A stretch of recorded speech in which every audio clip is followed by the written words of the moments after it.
తాకట్లో ఉన్న మీ బంగారాన్ని విడిపించి ఆ రోజు ఆన్లైన్ రేటుకి కొంటాం. Sharma gold company. ప్రస్తుతం మనతో పాటు ఉన్నారు ప్రత్యూష గారు.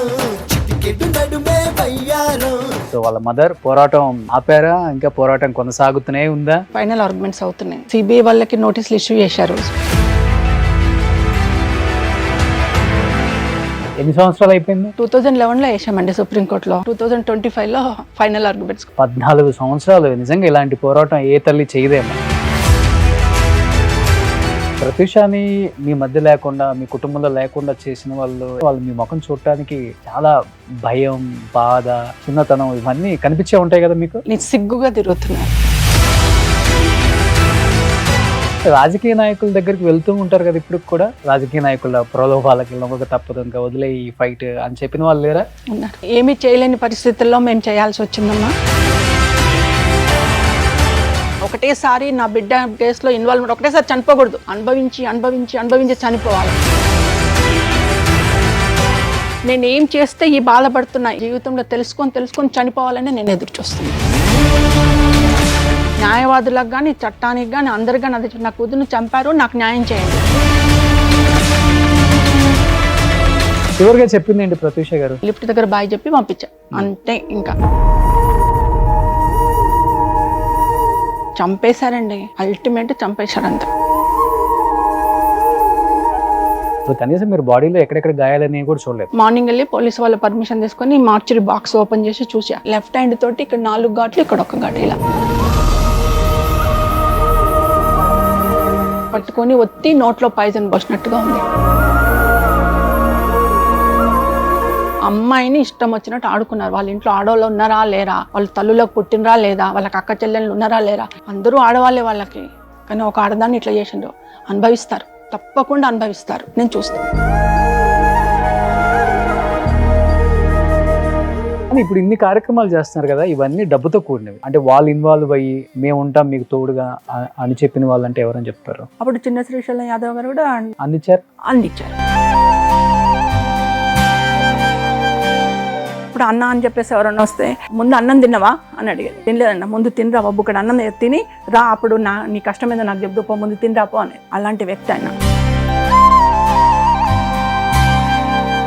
మొన్నటికి మొన్న మనం చూసాం కదండి, గర్భిణీ స్త్రీలకు శ్రీమంతం చేశాడు.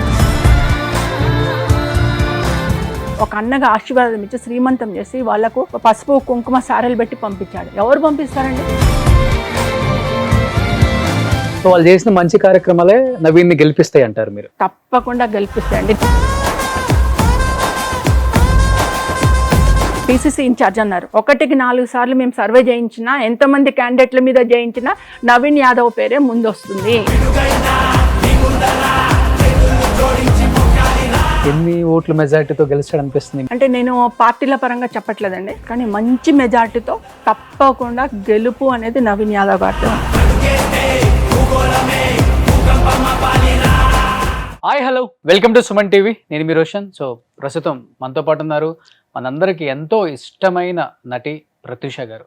సో ప్రత్యూష గారు పేరు చెప్తే ఇప్పటికీ మనం అందరం మర్చిపోలేము అన్నమాట. అలాంటి సినిమాలు తీసి ఎంతో మందితో అదరహో అనిపించుకొని మెప్పించిన ఒక గొప్ప హీరోయిన్. సో వాళ్ళ mother so Pratyusha charitable trust chairman Sarojini Devi garu. నమస్తే. నమస్తే అండి. ఎలా ఉన్నారు? బాగున్నానండి. బాగున్నారా? హ్యాపీ. సో పోరాటం ఆపారా, ఇంకా పోరాటం కొనసాగుతూనే ఉందా? అయ్యో లేదు సార్, ఇప్పుడు సుప్రీంకోర్టులో ఉంది. అవును. ఆర్గ్యుమెంట్స్ అవుతున్నాయి, ఫైనల్ ఆర్గ్యుమెంట్స్ అవుతున్నాయి. సిబిఐ వాళ్ళకి నోటీసులు ఇష్యూ చేశారు సుప్రీంకోర్టు నుంచి. మళ్ళీ సబ్మిట్ చేయమని, రిపోర్ట్ సబ్మిట్ చేయమని. మునిస్వామి రిపోర్ట్ను ఎందుకు మీరు కౌంట్ చేసుకోలేదు, పోస్ట్ మార్టం రిపోర్ట్ని ఎందుకు కౌంట్ చేసుకోకుండా మీరు సబ్మిట్ చేశారు. Post mortem report compulsory submit చేయాలి కదని చెప్పి డబుల్ బెంచ్ సుప్రీంకోర్టు వాళ్ళు లాస్ట్ మంత్ సిబిఐకి ఇష్యూ చేశారు నోటీస్. ఆ రిపోర్ట్ కూడా సబ్మిట్ చేశారు సిబిఐ వాళ్ళు. అండ్ హెచ్డిఎఫ్సికి కూడా నోటీసులు ఇష్యూ అయినాయి సుప్రీంకోర్టు నుంచి లాస్ట్ మంత్, దసరా వెకేషన్ ముందుకి అయినాయి. మొత్తం టోటల్ 2002 నుంచి ఏం జరిగిందో ఫైల్ పట్టుకొని రండి సుప్రీంకోర్టు, కానీ వాళ్ళకు కూడా నోటీసులు ఇష్యూ చేశారు. దిస్ మంత్ 29th మళ్ళీ కేసు ఉంది. అపోజిషన్ వాళ్ళవి, అక్యూజ్డ్ వాళ్ళవి అయిపోయినాయి, ఆర్గ్యుమెంట్స్ అయిపోయినాయి. సో ఇప్పుడు మన ఆర్గ్యుమెంట్స్ స్టార్ట్ అయినాయి. దాని మీదనే మన అడ్వకేట్లు పోస్ట్ మార్టం రిపోర్ట్ ఇన్క్లూడ్ చేయలేదు, సిడిఎఫ్డిలో అన్ని రాంగ్స్ జరిగినాయి, టెస్టింగ్లు అన్నీ చేస్తే మన వాళ్ళ ఆర్గ్యుమెంట్స్ అందరికీ నోటీసులు ఇష్యూ చేసింది. ఇప్పుడు అందరినీ సుప్రీంకోర్టుకు రమ్మన్నారు. దిస్ మంత్ 29th ఉంది. సో నేను వదిలిపెట్టే సమస్య లేదు. సంవత్సరాలు అయిపోయింది. మనం 2011లో వేసామండి సుప్రీంకోర్టులో. 2025లో ఫైనల్ ఆర్గ్యుమెంట్స్. 14 years fight. 14 సంవత్సరాలు. నిజంగా ఇలాంటి పోరాటం ఏ తల్లి చేయదేమో అసలు. అంటే కన్న కూతురైపోయింది, ఇంకేముంది, అయిపోయింది కదా ఈ పోరాటాలు చేసి, లేకపోతే కోర్టుల చుట్టూ తిరుగుతూ అని చాలా మంది అనుకుంటారు. కన్న కూతురు పోయినా అది నా కూతురు అండి. అన్యాయం అయిపోయింది. తల్లిగా నా బాధ్యత ఏంటి, ఎలా అన్యాయం అయిపోయింది, అన్యాయం చేసిన వాళ్ళకి ఎలా శిక్ష పడాలి అనేది తల్లిగా నా బాధ్యత నేను చేయాలి. అది చేస్తున్నా. ఎంతవరకు సక్సెస్ అవుతున్నది గాడ్ నోస్. నిజంగా గ్రేట్ అండి. మీలాంటి గొప్ప మాతృమూర్తి అందరికీ దొరకదు కదా. నిజంగా ప్రత్యూష ఎక్కడున్నా చూస్తుంటుంది. మా అమ్మ నేను చనిపోయి 8 సంవత్సరాలు అయిపోయినా ఇప్పటికి స్టిల్ ఫైట్ చేస్తూనే ఉన్నారు, ఏమాత్రం హోప్ వదులుకోకుండా. నిజంగా గ్రేట్. కానీ ఒకటి ఏంటంటే అడ్వకేట్స్ ఉన్నారు అక్కడ సుప్రీంకోర్టులో. అప్పుడు పాప 11లో నేను పోరాటం చేస్తున్నది చూసిండు వాళ్ళు. చూసి దే ఆర్ కాలింగ్ మీ, అమ్మ మేము ఫైట్ చేస్తాం సుప్రీంకోర్టులో, మీరు ఓడిపోయారు కదా హైకోర్టులో, శిక్ష తగ్గించారని బాధపడుతున్నారు, మీడియాలో మేము చూసినాము, మేము పోరాటం చేస్తాం ఇక్కడ అని చెప్పేసి అక్కడ ఉన్న ఒక 2 అడ్వకేట్లు ఫార్వర్డ్ అయ్యి 11 నుంచి కొట్లాడుతున్నారు. ఇంతవరకు నా దగ్గర సింగిల్ పైస్ తీసుకోలేదు వాళ్ళు. వాళ్ళే ఇప్పుడు 14 సంవత్సరాల పోరాటంలో డబ్బులు ఎవరు తీసుకోలేదా? ఆ అడ్వకేట్స్ ఎవరు తీసుకోలే ఇంతవరకు సింగిల్ పైస్ తీసుకోలేదు. ఆ అడ్వకేట్సే మొన్న చూసి ఇంకా మళ్ళీ పిటిషన్ వేశారు, ఇంకెన్నింట్లు పెండింగ్ పెడతారు ప్రత్యూష కేసు అంటే. అప్పుడు ఆర్గ్యుమెంట్స్కి వచ్చింది. 2-3 months నుంచి ఫైనల్ ఆర్గ్యుమెంట్స్కి వచ్చినాయి. So they are taking very interest అండి. వాళ్ళకు చాలా థ్యాంక్స్ చెప్తున్నా. ప్రత్యూష తరఫున నేను రుణపడి ఉంటా అడ్వకేట్స్కి. అనుకుంటున్నారా డెఫినెట్ గా సుప్రీంకోర్టులో కేసు గెలుస్తుంది, న్యాయం జరుగుతుంది? గెలవాలి అనుకుంటున్నాను, పోరాటం అయితే చేస్తాను. ఇప్పుడున్న ఈ రాజకీయాలు, ఈ రాజకీయ నాయకులు, ఈ ఇన్ఫ్లుయెన్స్ ఇవంతా చూసిన తర్వాత కూడా మీకు ఏమాత్రం హోప్ తగ్గలేదు చూడండి. అంటే గ్రేట్. అది పోరాటం అయితే చేస్తున్నాను. హైకోర్టులో అయితే న్యాయం దొరకలేదు. ఆ జడ్జి ఎక్కడ ఉన్నారో ఆయనకి ఎప్పుడు నేను కూడా ఆయనకు కూడా రుణపడి ఉంటాను. ఎందుకంటే ఆడపిల్ల అని చూడకుండా 40,000 ఇస్తున్నా నా కుటుంబానికి. ప్రత్యూష చనిపోయింది కదా, ఆ కుటుంబానికి 40,000 ఇస్తున్నా అన్నాడు హైకోర్టులో. 40,000 మంత్ ఇస్తున్నారా? లేదు, 40,000 రూపీస్ అంతే ఇస్తున్నానంటే అప్పుడు నేను అక్కడే ఉన్నాను, కోర్టు హాల్లోనే ఉన్నాను. లేచి చెప్పాను, సార్ నేను ఒక్క నిమిషం మాట్లాడతాను, పర్మిషన్ ఇవ్వండి అంటే చెప్పండి అమ్మన్నారు. నాకు 40,000 వద్దు సార్, ప్రత్యూషలాగా ఆ చివరి అంచు వరకు వచ్చి బతికిన వాళ్ళ అమ్మాయిలు ఎంతోమంది ఉన్నారు. ప్రత్యూష చనిపోయింది కానీ అలా బతికి బాధపడుతున్న వాళ్ళ కుటుంబాలకు ఇవ్వండి, మా పాప పేరు మీద 40,000 రూపీస్. నాకు వద్దు సార్, మీరు చాలా పెద్ద హృదయంతో 40,000 ఇస్తున్నారు, చాలా థ్యాంక్స్ సార్ అని చెప్పాను జడ్జి గారికి. కామైపోయారు ఆయన. కానీ ప్రత్యూషని అంటే మీ మధ్య లేకుండా, మీ కుటుంబంలో లేకుండా చేసిన వాళ్ళు ఎక్కడో కోర్టులోనో బయటో ఎక్కడో వాళ్ళకి సంబంధించిన వాళ్ళు, వాళ్ళ తల్లిదండ్రులు తారసపడే ఉంటాం. డెఫినెట్గా మీరు కూడా ఎక్కువ యాక్టివ్గా తిరుగుతుంటారు. పొలిటికల్ జర్నీ ఉంది, ఇటు పక్కన సోషల్ సర్వీస్ ఉంది. అది చూసినప్పుడు కనీసం వాళ్ళు మీ ముఖం చూడటానికి చాలా భయం, బాధ, లేకపోతే చిన్నతనం ఇవన్నీ కనిపించే ఉంటాయి కదా మీకు? సిగ్గుగా తిరుగుతున్నారు. ఆ బాధ, భయం ఏమి ఇవన్నీ కామన్ మాకు సొసైటీలో అన్నట్టు సిగ్గుగా తిరుగుతున్నారు. అవునా? ఓకే. నమస్కారం అంటే మా బాగున్నావా అనుకుంటూ పోతున్నారు. వాళ్ళు నమస్కారం కూడా పెడుతున్నారు. మీరు వెళ్తూ ఉంటే ఇలా నమస్కారం అంటే ఏమా బాగున్నావా అనుకుంటూ పోతున్నారు. సిగ్గుగా తిరుగుతున్నారు. అంటే వాళ్ళ కుటుంబంలో జరగలేదు కదండి ఇన్సిడెంట్, నా కుటుంబంలో జరిగింది. నాకు బాధ, అమ్మాయిని పోగొట్టుకున్న కుటుంబాలకు బాధ. అవును. కానీ ఆ అమ్మాయిలను పోగొట్టిన వాళ్ళకి ఏం బాధ అండి? వాళ్ళకి ఎంతో మంది నిస్సిగ్గుగా బతుకుతున్నారు సొసైటీలో. కానీ రాజకీయ నాయకుల దగ్గరికి వెళ్తూ ఉంటారు కదా ఇప్పుడు కూడా, ఇంకా చాలా ఫైట్ చేసావు, ఇంతే ఉంటుంది, మేము కొన్ని వాటికి లొంగక తప్పదు అంటే రాజకీయ నాయకుల ప్రలోభాలకి లొంగక తప్పదు, ఇంకా వదిలే ఈ ఫైట్ అని చెప్పిన వాళ్ళు లేరా? గొప్ప వాళ్ళే చెప్పుంటారు కదా. అంటే ఏమీ చేయలేని పరిస్థితుల్లో మేము చేయాల్సి వచ్చిందమ్మా, క్షమించమ్మా, ఒక తల్లిగా మమ్మల్ని క్షమించన్న వాళ్ళు కూడా ఉన్నారు. ఆ టైంకి మా చేతిలో ఏమీ లేదు, ఆర్డర్స్ వచ్చినాయి చేసినాం. చేయకూడదు కానీ చేసినాం. తల్లి మమ్మల్ని క్షమించమ్మా అన్న వాళ్ళు కూడా ఉన్నారు. ఓకే, ఈ కేసులో ఇన్వాల్వ్ అయిన వాళ్ళు ఉంటుంది, డెఫినెట్గా ఉంటుంది ఆ బాధ. ఎంత గొప్పోడికైనా ఏదో ఒక రోజు ఎంత రియలైజేషన్ ఉంటుంది కదా. గొప్పోడైనా ఎవరైనా మనిషే కదండి. అంతే కదా. మానవత్వం అంటే ఎక్కడైతే మృగతత్వం ఉంటుందో అక్కడ మానవత్వం కూడా ఉంటుంది. ఒకసారి కాకపోతే ఒకసారి దాన్ని డామినేట్ చేసి మానవత్వం పెట్టుకొస్తుంది. వచ్చింది కూడా. ఓకే, నిజంగా కొంతమంది మనుషులను చూసినప్పుడు అనిపిస్తుంది జీవితంలో పోరాడి పోరాడి పోరాడి అలసిపోయిన తల్లి తండ్రి అంటుంటాం, కానీ మీరు జీవితం అంతా పోరాటం చేస్తూనే ఉన్నారు, ఇంకా అలిపోయితే రాలా. అంటే నేను చూడండి, అంటే నేను ఒకటే పెట్టుకున్నా, నా కూతురు చూడండి నేను చూడాలి, చూస్తున్నా కూడా. పేర్లు అప్రస్తుతం ఇక్కడ. చట్టపరంగా అనుభవించని వాళ్ళు దేవుడి ప్లేస్ లో అనుభవిస్తున్నారు, దేవుడు ఇచ్చే పనిష్మెంట్ అనుభవిస్తున్నారు. ఓకే, చట్టపరంగా నేను పనిష్మెంట్ తేలేకపోతున్నాను, ఎందుకంటే నా దగ్గర అంత డబ్బు లేదు, అంత అధికారం లేదు, కాబట్టి నేను ఏం చేయలేకపోతున్నా. చట్టంలో కూడా అవే ఇన్వాల్వ్ అవుతున్నాయి. ఓకే, సో నేను ఏం చేయలేకపోతున్నా. కానీ దేవుడు అనేవాడు ఉన్నాడు. మీకు ఇప్పటికి చాలాసార్లు చెప్పాను, దేవుడు అనేవాడు ఉన్నాడు, పనిష్మెంట్ ఇస్తున్నాడు, అనుభవిస్తున్నాడు. నేను కూడా అదే అనుకుంటున్నా. ఒకటేసారి నా బిడ్డ కేసులో ఇన్వాల్వ్మెంట్ ఒకటేసారి చనిపోకూడదు, అనుభవించి అనుభవించి అనుభవించి చనిపోవాలి. ఎందుకంటే వాళ్ళకి అది రెక్టిఫై కావాలి.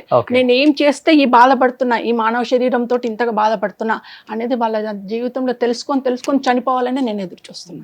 అది చూసే ఆడియన్స్ వ్యూవర్స్ ఎవరన్నా ఈమె ఇంత కచ్చగా మాట్లాడుతుంది అనుకోవచ్చు, కానీ నా బాధ, నా మానసిక వేదన వాళ్ళకి తెలిస్తే, వాళ్ళు అనుభవిస్తే వాళ్ళకి కూడా ఇట్లాగే వస్తుంది, ఇట్లాంటి కక్షనే వస్తుంది. అదే కక్షతో చెప్తున్నా. లేదు, వ్యూయర్స్ ఫస్ట్ నుంచి కూడా మీరంటే మంచి అభిమానం. ఒక తల్లి పోరాటం చూస్తుంటే నిజంగా ఇలాంటి తల్లి కూడా ఉంటుందా సొసైటీలో, ఇలాంటి తల్లిదండ్రులు ఉంటే నిజంగా పిల్లలకి నిజంగానే న్యాయం జరుగుతుంది, వాళ్ళు మన మధ్య ఉన్నా లేకపోయినా అని చెప్పేసి వాళ్ళు ఎప్పుడు కూడా మీకు సపోర్టే. లాస్ట్ టైం అప్పుడప్పుడు నేను అమ్మకు ప్రేమతో చేసినప్పుడు కూడా 100లో 99 కామెంట్స్ అన్ని పాజిటివ్. గ్రేట్ అమ్మ తల్లిని, ఇలాంటి దాన్ని మేము ఎక్కడ చూడలేదు, పుస్తకాల్లో చదవటమే కానీ సినిమాలలో చూడటమే కానీ ఈ పోరాటాల గురించి. మేబీ ఆ బ్లడ్లోనే ఉంటుందేమో పోరాటం అనేది. జీవితంలో పోరాటం భయంకరంగా చేసింది ప్రత్యూష కూడా, చివరి క్షణం వరకు. అంటే ఒక హోప్, బతుకుతాను అనేది చిన్న దేవుడు.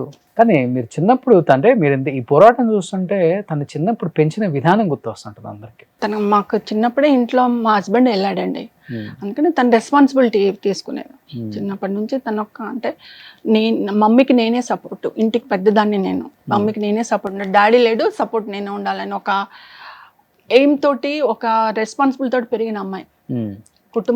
కుటుంబానికి బాధ్యత నేనే, మమ్మీని పట్టుకొని ముందరికెళ్ళేది నేనే, తమ్ముడు చిన్నోడు అని ఒక బాధ్యతతోటి పెరిగిన అమ్మాయి. అందుకని ఇప్పటికి కూడా ఐ కాంట్ ఎక్స్పెక్ట్ అమ్మాయి చనిపోయింది అని అంటే తన వల్ల చనిపోలే, చంపేశారు. ఇప్పుడు కూడా అదే చెప్తున్నా, కోర్టులో ఉన్నా అది కంటెంప్ట్ ఆఫ్ కోర్ట్ అవుద్దా కాదా ఐ డోంట్ నో, బట్ చంపేశారు. ఇప్పుడు కూడా నేను అదే వర్డ్ మీద స్టిక్ అనే ఉన్నా. నాకు న్యాయం దొరకదా సెకండరీ, కానీ న్యాయవాదులకు కానీ చట్టానికి కానీ అందరికి కానీ అదే, నా కూతురుని చంపారు, నాకు న్యాయం చేయండి ఓకే అని నేను ఇప్పటికీ అదే కోరుతున్నా. ఎంత ఉంటుంది ఏజ్ చనిపోయేందుకు ప్రత్యూష గారికి? 19 years ఉంటుంది అంతే. ఎట్లా చాలా ఎంగలో వచ్చేసింది సినిమా? 16 yearsగా వచ్చేసింది. ఇంటర్ సెకండ్ ఇయర్లోనే వచ్చేసింది. ఫస్ట్ ఇయర్ అయిపోయి సెకండ్ ఇయర్ స్టార్టింగ్లోనే రాయుడుకి వచ్చేసింది.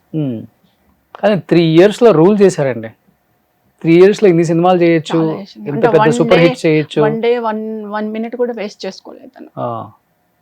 19 years. చివరిగా చెప్పింది ఏంటి ప్రత్యూష గారు? ఎట్లనో మీకు కూడా తెలుసు ఇంకా బతకదని తన పొజిషన్ చూసి. అంటే నేను మాట్లాడలేదు చివరిలో, నేను మాట్లాడలే అమ్మాయిని. మార్నింగ్ 4 o'clock ఇంట్లో నుంచి బ్యూటీ పార్లర్కి వెళ్ళిందే లాస్ట్. ఓకే, లిఫ్ట్ దగ్గరికి వెళ్ళి బాయ్ చెప్పిన, తొందరగా రండమ్మా, రేపు మార్నింగ్ ఎర్లీ మార్నింగ్ బెంగళూరుకి వెళ్ళాలా, లేట్ చేయొద్దు, ఓపెనింగ్కి, మూవీ ఓపెనింగ్కి వెళ్ళాలి, తొందర రండి అని చెప్పి మా అన్నయ్య కూతుర్ని తనని పంపించాను. లిఫ్ట్ దగ్గర బాయ్ చెప్పి పంపించాను అంతే. ఇంకా నేను మళ్ళీ ఏం మాట్లాడాలి? హాస్పిటల్లో నన్ను మా బాబుని మాట్లాడిచ్చే పరిస్థితులు లేవు కదా. పాప అక్కడ ఉంటే నన్ను ఇంత దూరం నిలబెట్టారు. అక్కడ నుంచే రాజకీయం మొదలైంది, అక్కడ నుంచే మొత్తం రాజకీయం అంతా మ్యానిపులేట్ అక్కడ నుంచే మొదలైంది. నాకు తర్వాత తెలిసింది అక్కడ నుంచి మొదలైందా మ్యానిపులేట్ రాజకీయం అంతా. ఓకే, అంటే పాపతో మాట్లాడితే నిజం వస్తుంది బయటకని. పాప కాన్షియస్ లో ఉన్నారండి? ఉందా లేదా కూడా తెలియదండి, దగ్గరికి పోనీలేదు కదా, అంత దూరం నిలబెట్టి అదిగో ట్రీట్మెంట్ జరుగుతుంది ఇక్కడ నుంచే చూడండి అన్నారు ఐసీయూలో. గ్లాస్ డోర్ లో నుంచి లేదు, అంత దూరం మన స్ట్రెచ్చర్ మీద పడుకొని ఉంది బెడ్ మీద, మమ్మల్ని ఒక 8 అడుగుల దూరంలో నిలబెట్టారు. అసలు ఒక్కరోజు కూడా మీ పాపను టచ్ చేయలేదా? పోనీలే దగ్గరికి. మాస్క్ పెట్టారు, పైన అన్ని ఎక్విప్మెంట్స్ పెట్టారు, మాస్క్ ఎయిర్ మాస్క్ పెట్టారు, మొత్తం ఇక్కడ దాకా గ్రీన్ కలర్ క్లాత్ కంపారు, కళ్ళు మూసుకొని పడుకున్నది. చనిపోయిందా బతికిందా ఏం తెలియదు. ట్రీట్మెంట్ చేస్తూనే ఉన్నారు చనిపోయినా కానీ? చేస్తున్నాము అంటున్నారు, ట్రీట్మెంట్ జరుగుతుంది, మీరు దూరంగా ఉండండి, దగ్గర పోవద్దు అంటారు డాక్టర్స్. 2 డాక్టర్స్ ఉన్నారు అప్పుడు మేము లోపలికి వెళ్ళాం. ఓకే, వెళ్ళొద్దమ్మా మీరు ఇక్కడ నుంచే చూడండి. ఒక 2 minutes అంతా మేము లోపల ఉంది, తర్వాత బయటకు పంపించారు. అదే లాస్ట్ మేము చూడండి. ఇంకా మళ్ళీ ఎవ్రీడే వస్తూనే ఉంటారు హాస్పిటల్కి? నెక్స్ట్ డే మార్నింగే చనిపోయింది. జరిగిందో నెక్స్ట్ డేనే? నెక్స్ట్ డే మార్నింగ్ 10 o'clock చనిపోయిందని చెప్పారు. ఓకే, ఒక నైట్ ఉంది హాస్పిటల్ అంతే. అంతే, కానీ అది ముందే చనిపోయి ఉండొచ్చు, లేకపోతే అక్కడికి వచ్చాక చనిపోయి ఉండొచ్చు కూడా తెలియదు మీకు? చంపేశారండి, అల్టిమేట్ చంపేశారు అంతే. కానీ బాడీ హ్యాండ్ ఓవర్ చేసేటప్పుడు తెలుస్తుంది కదా మనకి? మార్నింగ్ 11:30కి మాకు 11:30, 12కి డెడ్ బాడీని తీసుకొచ్చారు బయటికి. తీసుకొచ్చి స్ట్రెచర్ మీద అట్నే పడుకోబెట్టారు. పోలీసు ఫార్మాలిటీస్ అన్నీ అయిపోయి అంత వరకు నైట్ అయిపోయింది. ఆ నైట్కి వాళ్ళ దగ్గర మార్చురీ లేదు కేర్ హాస్పిటల్లో. గాంధీ హాస్పిటల్ మార్చురీకి పంపిస్తాం మీరు అన్న. దీనికి ఏమంటారు, పంచనామా చేయాలి, నెక్స్ట్ డే మార్నింగ్ పంచనామా చేస్తాం, మార్చురీలో పెడతాం అన్నారు పోలీసు వాళ్ళు. తీసుకెళ్ళి గాంధీ హాస్పిటల్ మార్చురీలో పెట్టారు. ఓకే, నెక్స్ట్ డే మార్నింగ్ వెళ్ళి పంచనామా చేసి పోస్ట్ మార్టం చేశారు. ఓకే, అయితే పోస్ట్ మార్టం చేసి మాకు 11:30కి హ్యాండ్ ఓవర్ చేశారు డెడ్ బాడీ. అసలు కనీసం మీరు బాడీలో ఎక్కడెక్కడ గాయాలని కూడా చూడలేదు? నెక్స్ట్ మార్నింగ్ చూసాను నేను. మీరు చూసారా? మా అన్నయ్య వాళ్ళు మా వదినలు చెప్పారు ఇక్కడ అన్ని ఘాట్లు నేమో ఒకసారి చూద్దామని. మార్నింగ్ వెళ్ళి పోలీసు వాళ్ళ పర్మిషన్ తీసుకొని మార్చురీ బాక్స్ ఓపెన్ చేసి చూసా. ఇక్కడ ఇలా ఉంది, లెఫ్ట్ హ్యాండ్ తోటి ఇక్కడ 4 ఘాట్లు, ఇక్కడ 1 ఘాటు ఇలా గట్టి పట్టుకొని ఒత్తి నోట్లో పాయిజన్ పోసినట్టుగా ఉంది. ఓకే, మిగతా బాడీలో ఎక్కడ? బాడీ చూడండి ఇలా ఇక్కడ వరకు కప్పేసింది క్లాత్, ఓన్లీ ఇవి మాత్రం చూసి. అప్పటికే స్టిక్ అయిపోయింది, ఏసీలో పెట్టింది కదా, చాలా గట్టిగా అయిపోయింది బాడీ. కానీ ఒక లేడీ లైన్ లాగా చూసారు. వెళ్ళి చూసుకొని అప్పుడు అవి అడిగితే నేను వెళ్ళి డాక్టర్ని అడిగితే ట్రీట్మెంట్లో జరిగినాయి ఇవి అని అన్నారు. శరత్ చంద్ర డాక్టర్ అని ఉన్నాడు, ఆయన ఇన్ఛార్జ్గా ఉండే ఈ కేసుకి. ఆయన అడిగితే మేము ట్రీట్మెంట్ భాగంలో క్లిప్స్ పెట్టాము ఇక్కడ అని అంటే, క్లిప్స్ ఈడ 4 ఎట్లు ఉంటాయి, ఈడ 1 ఎట్లు ఉంటుంది సార్ అని కూడా అడిగా. క్లిప్స్ ఉంటే ఈడ 2 ఉంటాయి, ఈడ 2 ఉంటాయి, కానీ ఈడ తంబు ఇంప్రెషన్ ఉంది, ఈడ 4 ఫింగర్స్ ఇంప్రెషన్ ఉంది. ఎలా ఉందంటే కూడా they are not giving correct answers sir. అంత మ్యానిపులేట్ అయిపోయినారు, అంత కింద మీద చేసేసారు. అప్పటికే వెహికల్స్ మార్చి ఏదో చేసేసారు, లిఫ్ట్ చేశారు. అంత అమ్మాయిని ఇష్టం వచ్చినట్టు ఆడుకున్నారు. వాళ్ళ ఇంట్లో ఆడవాళ్ళు ఉన్నారా లేరా, వాళ్ళ తల్లులకు పుట్టినరా లేదా, వాళ్ళకి అక్క చెల్లెళ్ళు ఉన్నారా లేరా. ఇప్పుడు పెండిలు చేసుకొని భార్యలు ఉంటారు, పెండిలు చేసుకొని ఉంటారు, బిడ్డలు కూడా కని ఉంటారు, అందరూ ఆడవాళ్ళే వాళ్ళకి. కానీ ఒక ఆడదాన్ని ఇట్లా చేసిండ్రు, అనుభవిస్తారు, తప్పకుండా అనుభవిస్తారు, నేను చూస్తాను. ఇన్ని సంవత్సరాలు అయినా కానీ, ఇప్పుడు తను చనిపోయి ఇన్ని సంవత్సరాలు అయినా చారిటబుల్ ట్రస్ట్ పెట్టి తన పేరు మీద ఎంతోమంది పిల్లలకి అవగాహన ఇస్తూనే ఉన్నారు, లేకపోతే ఏదో ఒక కార్యక్రమాలు చేస్తూనే ఉన్నారు. ఎక్కడ కూడా ఇది ఖర్చు అవుతుంది ఎట్లా ఎందుకు అని కూడా మీకు అనిపించలేదు? ఎందుకు చేయాలనిపించింది? ఏదో ఒక టైంలో కరెక్ట్గా మీకు అనిపించే ఉంటుంది కదా డెఫినెట్గా. ఎందుకంటే నా కూతురు లాంటి అమ్మాయిలు ఎంతో మంది ఉన్నారు, ఏదో ఒకటి చేద్దాం అమ్మాయిలకు. ప్రతి అమ్మాయిలో నా కూతుర్నే చూసుకుంటా అనే విధంగా నేను ఒక ట్రస్ట్ ఏర్పాటు చేసుకున్నా. ఆ ట్రస్ట్లో నాకు చేత నేను ఎంత అంటే, నా కూతురు పెళ్లి చేస్తే అంతో ఇంతో ఇచ్చుకునేది. ఆ రోజుల్లో వరకట్నాలు బాగానే ఉండే, అంతో ఇంత ఇచ్చి పెళ్లి చేద్దాం. అదే డబ్బులతో ఖర్చు పెట్టుకుంటూ నాకున్న చిన్న అమౌంట్లో, నా దగ్గర 10 రూపాయలు ఉంటే 2 రూపాయలు ఖర్చు పెట్టిన, నా దగ్గర 2 రూపాయలు ఉంటే 20 పైసలు ఖర్చు పెట్టి అమ్మాయిలకు. ఆ రోజుల్లో నేను ఒక 2 మిషనరీలు పెట్టుకొని స్టార్ట్ చేసి నిరంతరంగా ఒక 50,000 మంది గర్ల్స్ వరకు ట్రైనింగ్స్ ఇచ్చాను. 50,000 మంది గర్ల్స్ వరకు ట్రైనింగ్స్ ఇప్పటి వరకు 50,000, ఒక 15 మంది గర్ల్స్ తోటి 50,000 మంది గర్ల్స్ వరకు ఇచ్చుకుంటారు. కానీ అప్పటికి పాపకు పెళ్లి చేయాలని చూసారా? అంటే అమౌంట్ ఏదో తీసి పెట్టి ఉంచుతారు, ప్లాన్స్ ఉంటాయి కదా మీవి, గోల్డ్ క్యాష్ ఇవన్నీ. అప్పటికి నేను స్కూల్ టీచర్ అండి, మా హస్బెండ్ చనిపోయారు, depend on me total family. పాప చిన్నపిల్ల, బాబు ఇంకా చిన్నోడు. అప్పటికి మేమేమి పాప కోసం ఇంత ఎర్నింగ్ అని కాదు, నా ఒక్క థాట్స్ అన్నట్టు. అమ్మాయి బతికుంటే పెళ్లి చేసేదాన్ని, అదే ఖర్చు ఆడపిల్లలకు పెడదాం. నాకున్నది ఒకటే కొడుకు, ఉన్న దానితో కొద్దిగంత ఖర్చు పెట్టుకుంటూ మనం ఏందో సోషల్ వర్క్ చేస్తాం. కొంతమంది ఆడపిల్లలకు చేస్తే నా పాప ఆత్మ శాంతిస్తుంది, నాకు కొద్దిగా మెంటల్ సాటిస్ఫాక్షన్ ఉంటుందనే ఉద్దేశంతో నేను పెట్టుకుంటూ ఆ పాప సంపాదించిన దాంట్లో నుంచే పెట్టుకుంటూ వచ్చాను. ఓకే, అలా పెట్టుకుంటూ కొద్దిగా ట్రస్ట్ను డెవలప్ చేసుకుంటూ కొన్ని ప్రాజెక్టులు, గవర్నమెంట్ ప్రాజెక్ట్స్ తీసుకొని, అలా girls only women empowerment, needy people, needy గర్ల్స్కి మాత్రమే సాయం చేయాలి. Only this is only for women trust ఇది. ఓకే, ఉమెన్ ట్రస్ట్ పెట్టుకొని పాప పేరు మీద ట్రస్ట్ చేసుకుంటూ వస్తున్నాను. అందులో భాగంగానే అనేక కార్యక్రమాల్లో ఎక్కువ ఎన్జిఓస్ తో మీరు టైప్ అయి ఉంటారు కదా? Almost? టైప్ ఏం లేదు సార్. టైప్ నా ఓన్ ఓన్ మొత్తం ఖర్చు అంతా మీ సొంత ఖర్చు? నేనే పెట్టుకునేది. ఇంకెవరన్నా పెద్దవాళ్ళు ఎవరన్నా ఉంటే ఏదైనా ప్రోగ్రామ్ చేశామనుకోండి, ఒక పెద్ద ప్రోగ్రామ్ చేసిన, ఒక పెద్ద మెడికల్ క్యాంప్ పెట్టిన ఉమెన్కి గైనిక్ ప్రాబ్లమ్స్ కానీ, హార్ట్ ప్రాబ్లమ్స్ కానీ, బ్రెస్ట్ క్యాన్సర్ ప్రాబ్లమ్స్ కానీ, ఇలాంటివి ఏమైనా పెద్ద మెడికల్ క్యాంప్స్ పెట్టినాం అనుకోండి, పెట్టినప్పుడు లోకల్లో ఉన్న ఇన్ఫ్లుయెన్స్ ఉన్న పీపుల్ని వ్యక్తులను అడిగేది. లేకపోతే ఇంకా ఇంటీరియల్కి వెళ్ళినాం అనుకోండి, అక్కడ సర్పంచులు ఉంటారు, ఎంపీడీఓలు ఉంటారు, ఇలా ఉంటారు, వాళ్ళ దగ్గరికి వెళ్ళి సండే రోజు పెట్టేది. మోస్ట్లీ నేను సండే పెట్టుకునేది. ఇంటీరియల్కి వెళ్తే సండే రోజు ఒక హై స్కూల్ హెడ్ మాస్టర్ని అడిగి హై స్కూల్ తీసుకునేది. లోకల్ సర్పంచ్ వాళ్ళు వీళ్ళు ఉంటే ఫెసిలిటీస్, వాటర్ ఫెసిలిటీ అది ఇది తీసుకునేది. ఫుడ్, రిమైనింగ్ హాస్పిటల్స్ ఉంటాయి. ఇప్పుడు మనకు ఎన్నో హాస్పిటల్స్ ఉన్నాయి. గాంధీ హాస్పిటల్ ఉంది, ఆయుర్వేదిక్ హాస్పిటల్ ఉంది, ఇలా హాస్పిటల్ కొన్ని ప్రైవేట్ హాస్పిటల్స్, మెడినోవర్ ఉంది, అలా హాస్పిటల్స్కి వెళ్ళి మెడికల్ క్యాంప్కి కావాల్సిన డాక్టర్స్ని తీసుకునేది. వాళ్ళని అడిగేది, పలానా డేట్స్ ఫిక్స్ చేసుకుందాం, మీరు ఎప్పుడు ఇస్తే అప్పుడు డేట్స్. అందులో కొంతమంది మనం ఏ డిసీజ్కి అయితే మేము క్యాంప్ పెడతాం ఆ డిసీజ్కి సంబంధించిన డాక్టర్స్ ఒక 4-5 అవైలబుల్ వచ్చేవాళ్ళు. కొన్ని ట్యాబ్లెట్స్ మెడిసిన్ కంపెనీస్కి వెళ్ళేది. మెడిసిన్ కంపెనీస్కి వెళ్ళి ఇది ఉంది, వాళ్ళు కొన్ని ప్రిస్క్రిప్షన్స్ ఇచ్చేవాళ్ళు డాక్టర్స్. నాకు ఆ ప్రిస్క్రిప్షన్ ఉన్న మెడిసిన్స్ కంపెనీస్ నుంచి తీసుకునేది డొనేషన్గా. తీసుకుని ఆ మెడిసిన్స్ అన్ని తీసుకొచ్చి మళ్ళీ డాక్టర్స్ చూపించి చెక్ చేయించేసుకొని అక్కడ డిస్ట్రిబ్యూట్ చేయించేది. సూపర్. కానీ వెళ్ళిన ప్రతి చోట ప్రత్యూష చారిటబుల్ ట్రస్ట్ అని పెట్టగానే డెఫినెట్గా ప్రత్యూష గారి ఫోటో ఉంటుంది కదా, అందరూ గుర్తు చేసుకుంటుంటారు కదా, ఈ అమ్మాయిని ట్రస్ట్ అంటారు. ఎక్కడ సినిమాల్లో చూసాము అని చెప్పేసి పాత వాళ్ళు కూడా రీకలెక్ట్ చేసుకుంటారు కదా. అంటే ప్రత్యూష చారిటబుల్ ట్రస్ట్ అని ఎవరు ఎలా ఉంటుంది? ప్రత్యూష చారిటబుల్ ట్రస్ట్ అని ఎవరు అనరు, ప్రత్యూష అక్క ట్రస్ట్ అంటారు ఊర్లలో. అక్క ట్రస్ట్ పోతున్నాము, అక్క ట్రస్ట్ పోతున్నాము అంటే. ఎక్కడ నేర్చుకున్నావు టైలరింగ్ అంటే ప్రత్యూష అక్క ట్రస్ట్ లో నేర్చుకున్నాము, ఇగో మాకు సర్టిఫికేట్ అంటారు. నేను సర్టిఫికేట్స్ కూడా డిస్ట్రిబ్యూట్ చేస్తాను ట్రస్ట్ నుంచి. అంటే వాళ్ళు నేర్చుకున్నది ఎలా తెలవాలి, షో ద సర్టిఫికేట్. ఎక్కడ నేర్చుకున్నాడు, ప్రత్యూష చారిటబుల్ ట్రస్ట్ లో ట్రైనింగ్ చేసిన అని చెప్పేసి సర్టిఫికేట్స్ కూడా ఇచ్చేవాళ్ళం మేము. కానీ తను బతుకుంటే ఎన్ని సేవా కార్యక్రమాలు చేసేదో తను సంపాదించిన దాంట్లో. తనకు చాలా ఇష్టం. అంటే తను షూటింగ్ లో ఉన్నప్పుడు తను వాడిన చెప్పులు అవి ఉంటే తీసుకొచ్చేసి మా ఇంట్లో పనమ్మాయికి లేకపోతే ఇంకెవరైనా పనం వాళ్ళతో తీసుకురా, అప్పుడు నా చెప్పులన్నీ ఇచ్చేస్తాను, డ్రెస్సులన్నీ ఇచ్చేస్తాను అని చెప్పి ఇచ్చేసేది. అర్థమైంది. పట్టుకొచ్చేసి ఇచ్చేసేది, అందరికి దానం చేసేసేది. అక్కడ ఉంటే వేస్ట్ అయిపోతాయి మమ్మీ, ఎక్కడో పడేస్తారు, తీసుకుపోయి మన సంతోష్కి వాళ్ళకి వీళ్ళకి ఇచ్చేది, అందరికి ఇచ్చేవాళ్ళు. చాలా కార్యక్రమాలు చేసేవాళ్ళు అసలు. చాలా అంటే only for girls. Women girls.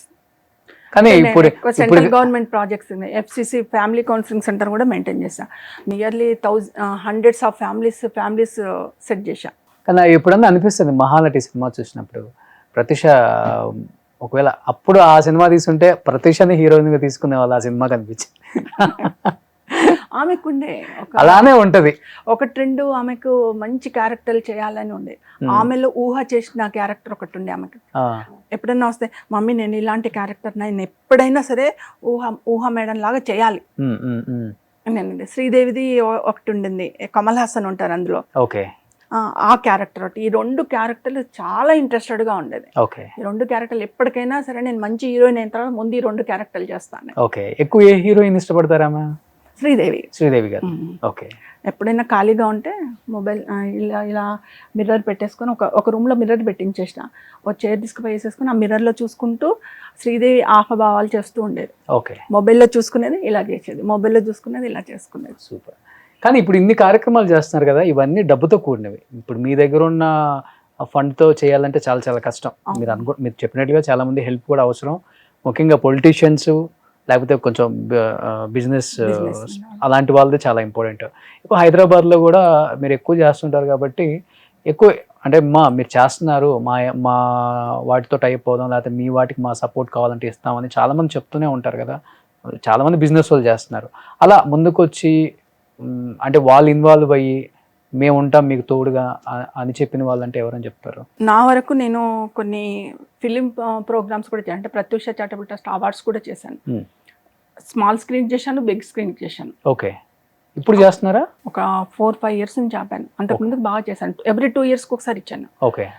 అప్పుడు దానికి చీఫ్ గెస్ట్ అంటే గెస్ట్లుగా చాలా మంది వచ్చేవాళ్ళు. రాజేంద్ర ప్రసాద్ గారు వచ్చిండ్రు, జగపత్ బాబు గారు వచ్చిండ్రు, మళ్ళీ ఉదయ్ భాను వచ్చింది, ఝాన్సీ గారు వచ్చారు, చాలా మంది వచ్చారు. అంటే నేను పిలిచిన వాళ్ళందరూ ఎవరు ఆపకుండా అందరూ వచ్చారు. ఓకే. కాంతారావు గారికి ఇచ్చాను, గీతాంజలి గారికి ఇచ్చాను అవార్డు, అందరినీ పిలిచాను. ఓకే. అందులో భాగంగా పొలిటీషియన్స్ అంటే నేను ఎక్కువ పొలిటీషియన్స్ ఇన్వైట్ చేయకపోయేది, బట్ ఆర్ కృష్ణయ్య గారు వచ్చారు. అప్పుడు ఆర్ కృష్ణయ్య గారు నేను ఏ ప్రోగ్రామ్ పిలిచినా వచ్చారు. తెలియని కోపం ఉంటుంది కదా పొలిటీషియన్స్ మీద మీకు?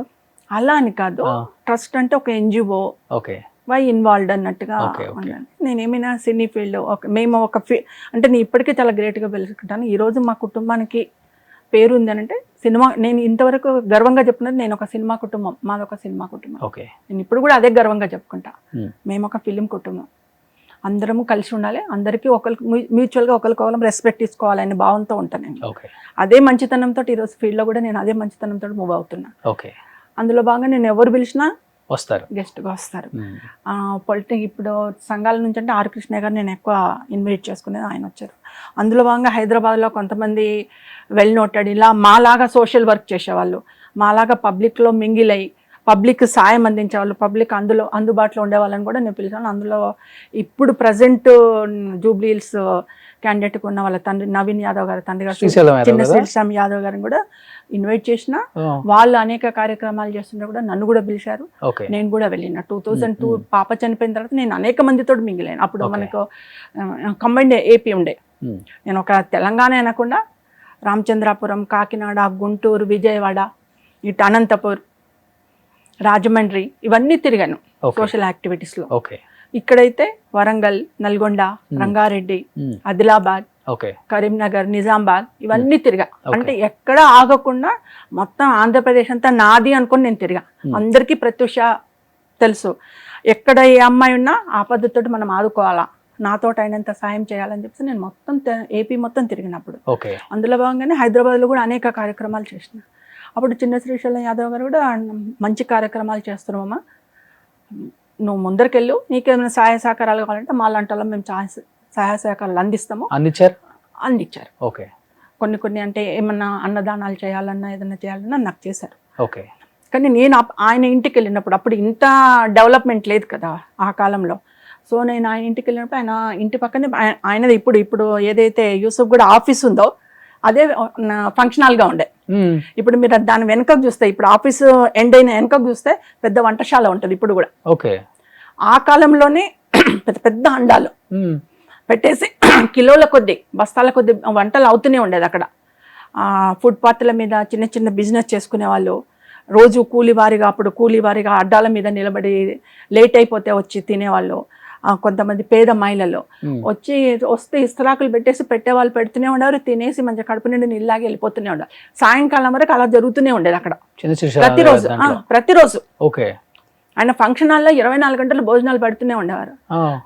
మేము ఎప్పుడైనా వెళ్ళి సార్ దగ్గర కూర్చుంటే ఎవరన్నా వచ్చి అన్న ఇది సాయం కావాలంటే 12-1 గంట మధ్యలో మేము ఏమన్నా కార్యక్రమాలు చేసుకొని సార్ని కలిసిపోదామని చెప్పి అటు వెళ్ళి వచ్చేవాళ్ళం. వచ్చినప్పుడు అన్న అని చెప్పేసి ఎవరన్నా వస్తే ముందు అన్నం తిన్నావా అని అడిగేది, ఇదే లాంగ్వేజ్లో. అన్నం తిన్న వచ్చినావా అన్నాడు. తినలేదన్న, ముందు తినరా బాబు, ఇక్కడ అన్నం తిని రా, అప్పుడు నీ కష్టం ఏదో నాకు చెప్తూ పో, ముందు తినరాపో అనేది. అలాంటి వ్యక్తి ఆయన. ఓకే. కానీ రకరకాలుగా మాట్లాడతారు ఆ వ్యక్తి గురించి, కానీ మీరు చెప్పేది 20-25 సంవత్సరాల ముందు నుంచి ఇప్పటికి కూడా చేస్తున్నాడు. వెనక ఉందండి, ఇప్పటికి మీరు వెళ్ళి చూడండి సార్, నేనేం అబద్ధం చెప్పట్లేదు. ఆయన ఆఫీస్ వెనక చూడండి, వంటశాల చాలా పెద్దగా ఉంటాయి. ఓకే. సో ఆయనకి హెల్పింగ్ నేచర్ ఎక్కువ. హెల్పింగ్ నేచర్ ఎక్కువ. ఎవరికన్నా బాధపడుతుండంటే నేను ఉన్నా అంటాడు. వాళ్ళ ఇంట్లో చెడు జరగని మంచి జరగని పోయి నిలబడతాడు. వాళ్ళకి కావాల్సిన ఏమో ముందు నిలబడితే ఏంటంటే ఆయన వచ్చి నిలబడంటే ఒక ధైర్యం, అన్నొచ్చిండు నిలబడతాడు, సాయం చేస్తాడు. వాళ్ళకి కావాల్సిన ఏమన్నా కార్యక్రమాలు ఉంటాయి కానీ ఇన్ని డబ్బులు ఇచ్చేసి ఆ కార్యక్రమాలు ఏర్పాటు చేయించేసి వచ్చేస్తాడు. ఓకే. అదే కాకుండా ఇంకా నేను చూసిన ఏంటంటే ఆయన ఎంతోమంది అమ్మాయిలకు వివాహం చేసిండు, అమ్మాయిలకు, పేద మహిళలకి. ఈ కాలంలో నేను ఇప్పుడు చూస్తున్నా, ఏది 14 నుంచి చూస్తున్నా, షాదీ ముబారక్ అని, కళ్యాణ లక్ష్మి అని. కానీ ఆయన 2002 నుంచే చూసినా నేను. ఆయన అమ్మాయిలకు వివాహాలు చేయడము, అమ్మాయిలకు సాయం చేయడము, అన్నదానం చేయడం అన్నట్టు 2014 నుంచి చూస్తున్నాం. 5 రూపాయలు తీసుకొని అన్నపూర్ణ క్యాంటీన్లు అని పెట్టి 5 రూపాయలు తీసుకొని పెడుతుంటారు పేదలకు. ఆయన ఫ్రీగా పొద్దున్న నుంచి రాత్రి 8 గంటల వరకు, పొద్దున 11 గంటలకు భోజనం స్టార్ట్ అయిందంటే రాత్రి 8 గంటల వరకు భోజనాలు పెడుతూనే ఉండేవాళ్ళు. ఓకే. ఉచితంగా తన కష్టార్జితంతో. ఓకే. ఈ మధ్య ఒక వీడియో కూడా ఫుల్ వైరల్ అయింది, మీరు చూసే ఉంటారు. బీజేపీ అతనిది అవును చూసారా? చూసాను. బీఆర్ఎస్ కి ఫస్ట్ ప్రచార రథం ఎవరు? ప్రచార రథం ఇచ్చారు, మళ్ళా కేసీఆర్ గారి కూతురికి వివాహానికి డబ్బులు సాయం చేశారు అని చూస్తాను. అది కేసీఆర్ గారి దగ్గర స్నేహితుడు అనుకుంటాను, అవును. చిన్ననాటి స్నేహితుడు. అవును రాజయ్య గారు. అవును, చూసారు. ఫుల్ వైరల్ అవుతుంది. వైరల్ అవుతుంది. కేసీఆర్ ని కాదని చెప్పమను. అంటే రాజయ్య గారు చెప్పినా సరోజిని చెప్పినా నిజాలు చెప్తున్నామండి. మేము చెప్పేది అబద్ధము అనుకుంటే జూబ్లీహిల్స్ నియోజకవర్గంలో బస్తీలలోకి వెళ్ళి అడగండి. అంటే ఇప్పుడు నేను ఒక సేవ చేస్తున్నాను మీకు చెప్పిన 100 మంది సరోజిని కరెక్ట్ అని అనరండి. కొంతమందికి నెగటివ్ ఉంటుండొచ్చు నా మీద, నెగటివ్ ఒపీనియన్ కూడా ఉంటుంది. నెగటివ్ చెప్పేవాళ్ళు నెగటివ్ చెప్తారు, పాజిటివ్ చెప్పేవాళ్ళు పాజిటివ్ చెప్పుకొనియండి. కానీ మనం ఏం చేస్తున్నాం అనేది చాలా ఇంపార్టెంట్. నేను ఎంతవరకు కరెక్ట్ చేస్తున్నాను అనేది నేను ఆలోచిస్తాను. ఎదుటి వాళ్ళు నన్ను ఏదో నెగటివ్ అంటున్నారని చెప్పేసి నేను పట్టించుకొని నేను ముందరికి వెళ్ళిపోతూనే ఉంటాను. చిన్న సిరిసిల్ల యాదవ్ గారు కూడా ఉంటాయి. ఎంతో మంది అమ్మాయిలకు సాయం చేస్తున్నారు. బాగా ట్రోల్ చేస్తున్నారు. ఒక రౌడీ షీటర్ కొడుక్కి టికెట్ ఇచ్చారు, వీళ్ళని గెలిపిస్తే రేపు ఏమవుతుంది కావాలని భయపించటం. కొంతమంది 100 మంది 1000 మంది విద్యార్థులకు ఆయన ఫీజులు కడుతున్నాడు, పేద విద్యాలను చదివిపిస్తున్నాడు, వాళ్ళకి యూనిఫామ్లు ఇస్తున్నాడు, బుక్స్ ఇస్తున్నాడు. ఈ రోజుకి కూడా వాళ్ళ కుమారుడు నవీన్ యాదవ్తో కలిసి ఇస్తున్నాడు. ఎంతో మందికి ప్రైవేట్ స్కూల్ వాళ్ళు వచ్చేసి అన్న కొద్దిగా రూములు సరిపోతలేవని అంటే రూములు కట్టిస్తున్నాడు. స్కూళ్ళలో ఫెసిలిటీస్ లేవని అంటే ఇన్ఫ్రాస్ట్రక్చర్ చేపిస్తున్నాడు స్కూళ్ళలో. ఇంకేం కావాలండి? ఒక వ్యక్తి ప్రభుత్వంతో పోటీ పడకుండా నేను స్వంతంగా ప్రజలకు అందుబాటులో ఉంటాను అని చెప్పేసి సేవ చేసే వ్యక్తులను ఏమన్నాం మనం? ఇంకొకటి ఆశ్చర్యపోవాల్సింది నేను ఆ కాలంలో చూసింది ఏంటంటే ఎంతో మందికి పేదలకి ఇళ్ల పట్టాలు ఇప్పించాడండి. ఇది చాలా గొప్ప విషయం. అధికారులతో పోట్లాడి ప్రభుత్వంతో పోట్లాడి తన మీద కేసులు పడ్డా సరే పట్టించుకోకుండా ఎంతో మంది పేదవాళ్ళకి ఇళ్ల పట్టాలు ఇప్పించి ఇంటి నీడ లేని వాళ్ళకు గూడు లేని వాళ్ళకు నీడ లేని వాళ్ళకు ఇంత ఇంట్లో ఉంటే తిండి తిన్నా తినకపోయినా మీ ఇంట్లో మీరు పడి ఉంటారని చెప్పేసి వాళ్ళకి ఇండ్లు కట్టిపించాడు, పట్టాలు ఇప్పించాడు, ఇళ్ల పట్టాలు ఇప్పించాడు. బీఆర్ఎస్ లో ఉన్నారు కదా మీరు కూడా అప్పుడు? ఉన్నాను. ఏ పార్టీలో ఉన్నా ఉన్నది ఉన్నట్టు చెప్పడమే ధర్మము. ఏ పార్టీకి అఫిలియేటెడ్గా చెప్పట్లేదు. నేను ఒక కుటుంబం గురించి, ఒక కుటుంబంలో జరిగిన సేవా కార్యక్రమాల గురించి, ఒక కుటుంబంలో జరిగిన పేదవాళ్ళకు అందుబాటులో ఉన్న విషయం చెప్తున్నాను. అంతే. అవే క్వాలిటీస్ నవీన్ యాదవ్ మొత్తం వచ్చేసి ఇవన్నీ చేసుకుంటూ వస్తే ఆయన ఇంకా 2-3 అడుగుల ముందేసాడండి స్టెప్స్. తండ్రి కంటే ఒక 3 స్టెప్పులు ముందు ఉన్నాడు. తను ఇదెంత మనం ఫ్రీగా చేస్తే కుదరదు నాన్న, నేను ఒక ఎన్జిఓని స్థాపిస్తా అని చెప్పి నవయువ నిర్మాణం అని చెప్పి ఒక ఎన్జిఓని స్థాపించుకున్నాడు. మా లాగానే స్టార్ట్ చేసుకొని దాని నుంచి ఇంకా ముమ్మరంగా చేస్తున్నాడు. ఆయన స్పోర్ట్స్లో టాలెంట్ ఉన్న స్పోర్ట్స్లో ఉన్న విద్యార్థులకి మీరు వెళ్ళండి, మీరు సక్సెస్ కాండి స్పోర్ట్స్లో అని చెప్పి వాళ్ళకి ఏ టాలెంట్కి కావాల్సిన ఏ ఫెసిలిటీ అయినా ఇప్పిస్తున్నాడు. సింగింగ్ పాటలు నేర్చుకునే వాళ్ళకి, జానపద కళాకారులకి, ఇతరత్ర కళాకారులకి అందరు కూడా వాళ్ళ టాలెంట్లను డెవలప్ చేసుకోవడానికి వాళ్ళ డిపార్ట్మెంట్లో వాళ్ళ విభాగాల్లో వాళ్ళు అభివృద్ధి చెందడానికి ఎన్నో విధాల సహాయ సహకారాలతో నేను కళ్ళతో చూసా. మొన్న మనం చూసాం కదండి, గర్భిణీ స్త్రీలకు శ్రీమంతం చేశాడు. అవునా? ఎన్ని వేల మందికి శ్రీమంతం చేశాడు. ఒక అన్న, ఒక తల్లిగా, ఒక అన్నగా, ఒక తండ్రిగా మంచి పండంటి బిడ్డలను కనండి అని చెప్పి ఒక అన్నగా ఆశీర్వాదం ఇచ్చి శ్రీమంతం చేసి వాళ్లకు పసుపు కుంకుమ సారెలు పెట్టి పంపించాడు. ఎవరు పంపిస్తారండి? ఒక తోబుట్టు పంపిస్తారు. అవి ఒక తోబుట్టులాగా పంపించాడు. దాన్ని బట్టే మనం అతని మనసును అర్థం చేసుకోవచ్చు, ఆ వ్యక్తి ఏంటిదన్నది అర్థం చేసుకోవచ్చు. అవును, అదే వాళ్ళతో ట్రావెల్ చేశారు కాబట్టి మీరు అంతా చూశారు కాబట్టి 20-25 years జర్నీ. అవే కాకుండా ఎప్పటి నుంచోనండి పండగలు వస్తాయి. రంజాన్ పండుగ వచ్చింది అనుకోండి, ముస్లిం పేదవాళ్ళ నుంచి తోఫాలు ఇచ్చేవాడు. శ్రీశైలం దగ్గర ప్యాకెట్లు అందించేవాడు. ఇప్పుడు కొడుకు కూడా అందిస్తున్నాడు ప్యాకెట్లు. రంజాన్ వస్తాయి, సేమ్ తండ్రిని పుణికిపుచ్చుకొని అదే వారసత్వాన్ని ఆయన కంటిన్యూ చేస్తున్నాడు సేవలు. ఇది క్రిస్మస్ వచ్చింది, గిఫ్ట్లు ఇచ్చాడు పేదవాళ్ళకి. క్రిస్మస్కి మన హిందూ పండుగలు వచ్చినాయి. హిందూ పండుగలు వస్తే వాళ్ళకి వినాయక చవితి వస్తే మంటపాలు కట్టించేవాడు, వినాయకుళ్ళని పిలిపించేవాడు. అన్న కార్యక్రమాలు 11 రోజులు చేసుకోవాలి కదన్నా, డబ్బులు అని అంటే డబ్బులు ఇస్తాడు. దీపావళి దసరా వస్తే ఎన్నో ఉత్సవాలు చేపిస్తారు, ఎన్నో తోఫాలు ఇస్తారు. హిందువులకు కూడా ఎన్నో గిఫ్ట్లు ఇచ్చి పంపిస్తారు. ఇవన్నీ ఏంటండి, శ్రావణ మాసం వచ్చిందంటే ప్రతి శ్రావణ మాసంలో పసుపు కుంకుమ సారి అని చెప్పి ఆడపిల్లలకి ఎంతో మందికి పెడతారు. వాళ్ళు చీరలు ఇచ్చి పంపిస్తారు. మొన్న రాఖీ పౌర్ణమి వచ్చింది. రాఖీ పౌర్ణమి రోజు నేను చూసా 2,000-3,000 చీరలు తెప్పించి పెట్టి వచ్చిన ఆడపిల్లకల్లా ఇస్తున్నాడు. చిన్న శ్రీశైలం మీద గారు వచ్చినాక అరే ఈ చీర తీసుకురారా, అమ్మాయి వచ్చింది ఇచ్చేసేయి, అరే చీర తీసుకురారా అమ్మాయి, అట్లా. ఇవన్నీ అంటే బయటికి కనిపించవు జనానికి, కనపడవు. బయట మాట్లాడేది నిజం అనుకుని బయట జనాలకు తెలుసండి ఈ రూమర్స్ చేసేది, ఆ రూమర్స్ ఫేక్ షేర్స్ చేసేది, ఫేక్ లైకులు చేసేది ఎవరండి? ఎవరికి లాభం ఇవన్నీ చేస్తే? ప్రతిపక్షాలకు లాభం. ప్రతిపక్షాలు చేస్తున్నాయి. నేను ఒకటే చెప్తున్నా, ఈ ఫేక్ రూమర్స్ తోటి, ఫేక్ షేర్స్ తోటి, ఫేక్ లైక్లతోటి గత 2 సంవత్సరాల కింద ఏమైంది? ప్రజలు ఏం తీర్పిచ్చిండ్రు? ఇంతకంటే 100 రెట్లు చేసిండ్రు అప్పుడు. మీరు ఏమైంది? తీర్పు అయితే అంతే కదా, నెగటివే వచ్చింది కదా. అంటే నేను ఇప్పుడు కూడా అదే వస్తుంది. నేను ఈ చేసే వాళ్ళకు ఒకటే చెప్తున్నాను, మీ రూమర్స్ తోటి, మీ ఫేక్ షేర్స్ తోటి, మీ లైక్లతోటి నిజాన్ని చంపలేరు, ప్రజల్లో ఉన్న అభిప్రాయాన్ని చంపలేరు. ప్రజలు నమ్మే పరిస్థితిలో లేరు ఈ కాలంలో. ప్రత్యక్ష రాజకీయాల్లోకి రాబోతున్నారా? మళ్ళీ ప్రత్యక్ష రాజకీయాల్లోకి రాబోతున్నారా? ఇంకేం లేదండి. నవీన్ యాదవ్ సైడ్ ఏమన్నా ప్రచారానికి వెళ్తున్నారా? లేదండి. క్యాంపెయిన్ చేయబోతున్నారా? లేదండి. చిన్న శ్రీశైలం యాదవ్ గారి త్రూ నేను ఒక మంచి అనుభవం నేర్చుకున్నా. నేను కూడా నాకంత డబ్బు ఉంటే నేను ఇంకా 2 ఇంతలు చేసేదాన్ని. నేను అలా కూర్చొని చూసుకుంటూ 2 ఇంతలు చేసేదాన్ని. అమ్మో వీళ్ళు ఎంత బాగా చేస్తున్నారు, నేను ఎందుకు చేయలేకపోతున్నా అనుకుని నేను ఒక విధంగా జెలసీ ఫీల్ అయ్యేది వాళ్ళని చూసి.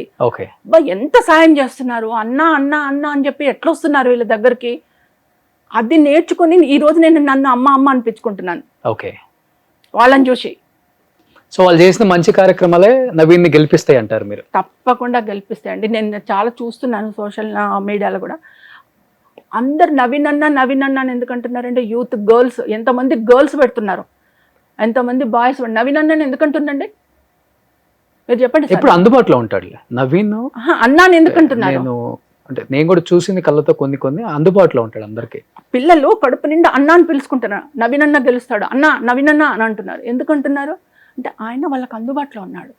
కష్టం వస్తే నేనున్న చెల్లె అంటున్నాడు, కష్టం వస్తే నేనున్న అక్క అంటున్నాడు, కష్టం వస్తే నేను వస్తున్న పాతమ్మి, నేను 5 నిమిషాలు నేను వస్తున్న పాతమ్మి నీ ఇంటి దగ్గరికి అంటున్నాడు. అది ప్రజల్లో ఉన్నాడు. కాంగ్రెస్ గవర్నమెంట్ కూడా చెప్పారు వాళ్ళు, నేను విన్నాను, 1కి 4 సార్లు మేము సర్వే చేయించుకున్నా నవీన్ యాదవ్ పేరే వస్తుంది జూబ్లీహిల్స్ లో. అంతే, కాంగ్రెస్ సర్వే చేయించిన తర్వాత నేను చెప్తే టికెట్లు ఎవరు అక్కడ పిసిసి ఇన్ఛార్జ్ అన్నారు, 1కి 4 సార్లు మేము సర్వే చేయించినా, ఎంతమంది క్యాండిడేట్ల మీద చేయించినా నవీన్ యాదవ్ పేరే ముందు వస్తుంది. ఎందుకు వస్తుందండి నవీన్ యాదవ్ పేరు? ఎందుకు రాలి? వేరే వాళ్ళ పేర్లు. ఆయన ప్రజలకు అందుబాటులో ఉన్నాడు. తండ్రి కాలం నుంచి 2002 కంటే ముందు నుంచి, నాకు తెలవక ముందు నుంచి చేస్తున్నారేమో ఇది. నాకు తెలిసినప్పటి నుంచి సంగతి చెప్తున్నారు. అప్పటి నుంచి సేవా కార్యక్రమాలు చేస్తున్నారు. ప్రజలకు అందుబాటులో ఉన్నారు. తండ్రి కొడుకులు అందరూ కూడా ఆ కుటుంబం ప్రజలకు అందుబాటులో ఉంటుంది. నేను ఇంకొకటి అంటున్నాను, నేను ఎవరి పేరు ఎవరి పేరు అన్నాను. ఇప్పుడు ఏదేదో సోషల్ నెట్వర్క్లో పెడుతున్నారు, సోషల్ మీడియాలో పెడుతున్నారు. పెద్ద లీడర్లు ఉన్నారు, వాళ్ళ గత చరిత్రలు ఏంటిది? మీరు రాజకీయంలోకి రాకముందుకు మీ చరిత్ర ఏంటిది? 1 ఏళ్ళు ఎదుటి వాళ్ళని బట్టి చూపిస్తే 3 ఏళ్ళు మనం చూపిస్తాయంట. వాట్ యూ అంటుంటాయంట ఇవి 3. యూ అంటే వాట్ యూ అంటే అంట. అవునా? మీరు తెలుసుకోండి, మీ గత చరిత్ర తెలుసుకొని మాట్లాడండి. ఒకరి మీద ఎందుకు బురద చల్లుతున్నారు? ముందు మీ మీద మీరు బురద చల్లుకోండి. మీ గత చరిత్ర చూసుకొని బురద చల్లుకున్న తర్వాత ఇంకొకరు నానండి. ఇఫ్ యు ఆర్ కరెక్ట్, ఎదుటి వాళ్ళు నన్ను ఎన్ని ఓట్ల మెజారిటీతో గెలిచాడు అనిపిస్తుంది మీరు వెళ్ళి అంటే నేను పార్టీల పరంగా చెప్పట్లేదండి, కానీ మంచి మెజార్టీతో తప్పకుండా గెలుపు అనేది నవీన్ యాదవ్ గారితో ఉంటుంది. నేను ఇప్పుడు నియోజకవర్గ ప్రజలకు కూడా చెప్తున్నాను. వాళ్ళు ఇంకొకటి కూడా, నాకు మొన్న నేను కలిసినప్పుడు శ్రీశైలం యాదవ్ గారు చెప్పిండ్రు, నవీన్ యాదవ్ గారు చెప్పిండ్రు, ఒక మంచి రికార్డింగ్ స్టూడియో పెడుతున్నాం మేము, దానికి అన్నీ రెడీ చేస్తున్నాము. దేనికోసం సార్ అని అన్నాను. అంటే లేదమ్మా, జానపద కళాకారులు ఉన్నారు, ఇతరత్ర కళాకారులు ఉన్నారు, వాళ్ళకి ఫ్రీగా అంటే పేదవాళ్ళు, మట్టిలో మాణిక్యాలు చాలామంది ఉన్నారు, వాళ్ళు డబ్బులు పెట్టుకొని రికార్డింగ్ చేసుకోలేరు, పాట రాసుకొని వస్తారు, రికార్డింగ్ చేసుకోలేరు. ఏదో ఒక జానపదం మీద ఒక సాంగ్ చేయాలనుకుంటారు, సాంగ్ చేసుకోలేరు. అట్లాంటి వాళ్ళకు ఒక స్టూడియో కడుతున్నాము ఫ్రీగా. ఎవరైనా వచ్చి వాళ్ళకు టాలెంట్ ఉంటే వచ్చి మన దగ్గర రికార్డ్ చేసుకోవచ్చు, మన దగ్గర షూట్ చేసుకోవచ్చు, సాంగ్ షూట్ చేసుకోవచ్చు. అలాంటిది మేము తయారు చేస్తున్నాం. సొంత డబ్బులతోటి వాళ్ళకి ఏం జీలండి మీరు చెప్పండి, ఏం జీలు వాళ్ళకు? ఫ్రీగా పబ్లిక్ చేయాలని జీలు ఏంటి అంటే వాళ్ళ కుటుంబంలోనే సేవా కార్యక్రమాల జీలు ఉంది. ఓకే, అందుకనే చేస్తున్నారు. ఇవన్నీ ఎందుకు చేస్తున్నారు? అందరికీ అందుబాటులో ఎందుకుంటున్నారు? అమ్మాయికి ఒక ఆపద వచ్చిందంటే, ఒక కీడు వచ్చిందంటే వాళ్ళ ఇంటి ముందర కారు ఆపుకొని ఎందుకు నిలబడుతున్నారు? న్యాయం జరుగుతుంది. పేదవాళ్ళని ఆదుకోవాలి. ఒకప్పుడు మనం ఈ పరిస్థితిలో ఉంటే మనం డెవలప్ అయినాం, దేవుడు మనకు సాయం చేసిండు. సాయం చేసిందంటే ఒక 10% పేదవాళ్ళకి సాయం చేద్దాం, మనకు పుణ్యం వస్తుంది అని చెప్పేసి ఆ ఉద్దేశంతో వాళ్ళు మింగిలయ్యి ప్రజల్లో, బస్తీలలో, వాడలలో మింగిలయ్యి వెళ్తున్నారు. అందుకని అందరూ ఈరోజు నవీన్ అన్న అంటున్నారు, శ్రీశైలం అన్న అంటున్నారు. ఏంటి నెక్స్ట్ మీ ఎజెండా ఏంటి ఇన్ ఫ్యూచర్? రాజకీయాల్లోకి రావాలనే, లేకపోతే నా ఇలానే ఎన్జిఓస్ తోటి అయిపోయి ఇంకా మంచి హెల్ప్ చేద్దాం? నా ఎజెండా ఒకటేనండి. నా ఒక సింగిల్ కోరిక ఉంది, అది ఎప్పటికీ సక్సెస్ అవుతాను ఐ డోంట్ నో, బట్ నేను ఒక మంచి ప్రత్యూష చారిటబుల్ ట్రస్ట్ని శాశ్వతంగా బిల్డప్ చేసుకోవాలా. కొంతమంది అమ్మాయిలను నా దగ్గర పెట్టుకొని వాళ్ళని తీర్చిదిద్దాల. వాళ్ళు ఎందులో వెళ్తామంటే అందులోకి వెళ్ళి వాళ్ళకు సొసైటీ నుంచి రక్షణ కల్పించాలండి నేను. ఓకే. వాళ్ళు వెళ్ళే మార్గంలో ఎలాంటి ప్రాబ్లమ్స్ రాకుండా, ఎలాంటి ఆబ్లిగేషన్స్ రాకుండా నేను వాళ్ళకి రక్షణ కల్పించి కొంతమంది అమ్మాయిలను తయారు చేసుకోవాలని ఉంది నాదొక పాప పేరు మీద, అదొకటి. సెకండ్ కోరిక, నా కొడుకును ఎక్కడైతే నేను పూలు అమ్ముకునే ప్లేస్లో నష్టపోయి మళ్ళీ వెనక్కి వచ్చానో అక్కడే మళ్ళీ పూలతోటి అమ్ముకోవాలి, నా కొడుకుని నిలబెట్టాలని చెప్పి హీరోని చేద్దామని చెప్పి చాలా కష్టపడుతున్నాను. బట్ గాడ్ కూడా నాకు అవకాశం. ఇండస్ట్రీలో పెద్దలను కలుస్తున్నారా? బాబు నిజంగానే హీరో లాగా ఉంటాడు. ఆల్రెడీ కలుస్తున్నాము. మేమే ఓన్గా చేసుకోవాలా అనుకుంటున్నాను. ఇంకా అవకాశాల కోసం ఎదురు చూడకుండా ముందు నేనే ఎంటర్ చేపిద్దాం బాబుని అని చెప్పేసి ఆ ప్రయత్నంలో ఉన్నాను. అందులో ఒకటి సక్సెస్ కావాలి, ఈ 2 కోరికలు నాకు. కానీ రాజకీయము అది ఇది ఇప్పటివరకు అయితే నేను ఏం అనుకోలేదు, అది తర్వాత గండొస్. సూపర్. ఈ 2 జరగాలని మనస్ఫూర్తిగా కోరుకుంటున్నాను. Thank you so much. ఇంకొకటి చెప్తున్నాను, చెప్పండి. ఒక చిన్న ఏంటంటే, ఇప్పుడు నేను వచ్చిన స్టూడియోకి వచ్చిన పర్పస్ ఏంటంటే, నియోజకవర్గ ప్రజలకి, జూబ్లీ హిల్స్ నియోజకవర్గ ప్రజలకి నేను చెప్పేది ఏంటంటే, ఎన్నికలు వస్తాయి. ఇప్పుడు వచ్చిన ఎన్నికలు మళ్ళీ 3 సంవత్సరాలతో ఎన్నికలు వస్తాయి, మళ్ళీ 5 సంవత్సరాల తర్వాత కూడా ఎన్నికలు. అంటే ఇది నిరంతర ప్రక్రియ, ఎన్నికలు వస్తూనే ఉంటాయి, పోతూనే ఉంటాయి. దానికి మీరు ఆపలేరు, నేను ఆపలేను. రాజ్యాంగ పరంగా వచ్చే ప్రక్రియ.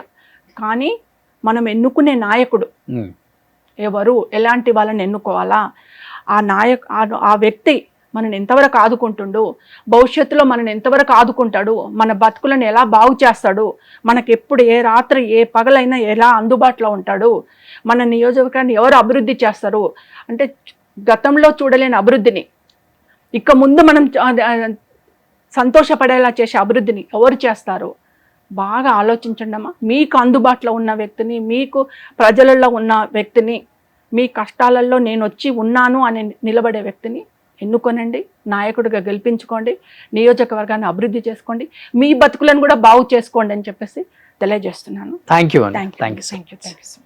సుమన్ టీవీలో మీ పర్సనల్ అండ్ బిజినెస్ ప్రమోషన్స్ కోసం కింది నెంబర్కి కాంటాక్ట్ చేయండి.